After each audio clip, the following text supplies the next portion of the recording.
માહિતીનો અધિકાર અધિનિયમ કયા વર્ષે પસાર થયો? 2005માં. માહિતીનો અધિકાર અધિનિયમ ક્યારે અમલમાં આવ્યો? 12 ઓક્ટોબર 2005. આરટીઆઈ એક્ટ હેઠળ માહિતી આપવાનો જવાબદાર અધિકારી કોણ છે? Public information officer. આરટીઆઈ અરજી માટે સામાન્ય ફી કેટલી છે? ₹10.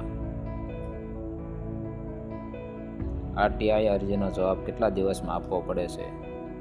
30 દિવસ. આરટીઆઈ એક્ટનો મુખ્ય હેતુ શું છે? સરકારમાં પારદર્શિતા લાવવી.